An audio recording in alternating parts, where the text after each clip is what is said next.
We are told that the Prophet of Islam was the most ascetic of men, a man completely detached from the desires of the flesh, a man who lived only for the next world. We are told his marriages were purely political, purely charitable, acts of mercy to widows and alliances with tribes. We are told to look at his household as the absolute pinnacle of human morality. So explain this to me.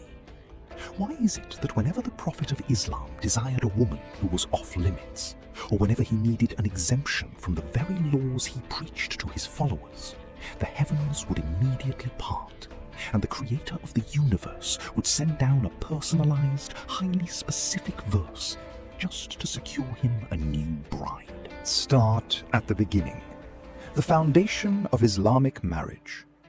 In the Quran, Surah An-Nisa 4:3, the law is laid down for all Muslim men. Marry women of your choice, 2, 3, or 4. But if you fear you cannot deal justly with them, then only 1.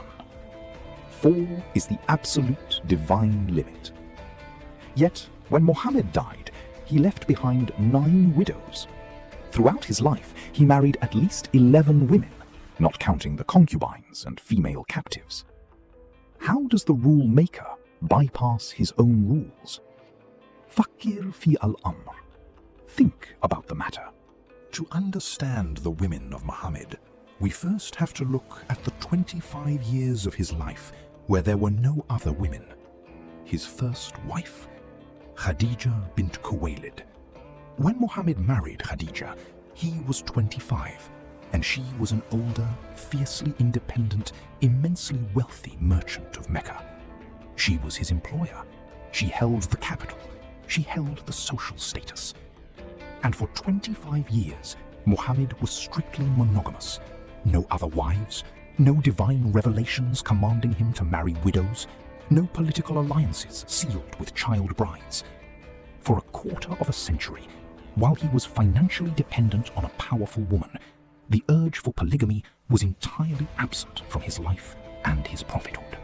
But in 619 AD, Khadija dies. The wealth is absorbed. The Prophet moves to Medina. He builds an army. He becomes a head of state. He gains absolute power. And suddenly, the floodgates open. The ascetic monogamist transforms into a man accumulating a harem so large that the Quran itself has to step in to manage the logistics of his bedroom. When the Muslims began to question how their prophet could have over double the legal limit of wives, Allah supposedly intervened. Read Surah Al-Ahzab, Quran 33:50. The verse explicitly grants Muhammad the right to marry any believing woman who offers herself to him. And then the verse adds a fascinating, unprecedented disclaimer.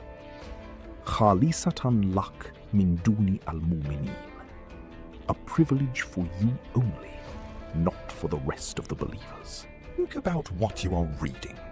The creator of billions of galaxies, the author of space and time, sends down a revelation through the angel Gabriel, not to reveal a profound truth about the cosmos, not to cure a disease, but to explicitly, legally exempt one single man in the 7th century Arabian desert from the 4-wife limit. A bespoke, customized law just for him. Even his own wives noticed the startling convenience of these revelations. Later in his life, when the Quran revealed verses giving Muhammad the permission to delay the turns of his wives, allowing him to sleep with whomever he wanted, whenever he wanted, without the obligation of equal time, his youngest wife, Aisha, looked at him and said something that is recorded in Sahih Bukhari, Hadith number 5112. Listen to the words of the mother of the believers. She said to the Prophet, "I feel that your Lord hastens in fulfilling your wishes and desires." She saw it. A teenage girl sitting in Medina saw it. Whenever the Prophet had a desire, a divine decree would conveniently descend to authorize it. We are told he married to take care of elderly widows, but as we will see, he married a 6-year-old girl. He married the gorgeous wife of his own adopted son. He married beautiful aristocratic women whose husbands he had decapitated just hours earlier. Were these acts of charity? Or was this absolute power, wrapped in divine language, doing what absolute power always does? This is just the beginning. In the next episode, we go even deeper, uncovering the lives of his other wives and the real reasons behind each marriage. You don't want to miss it.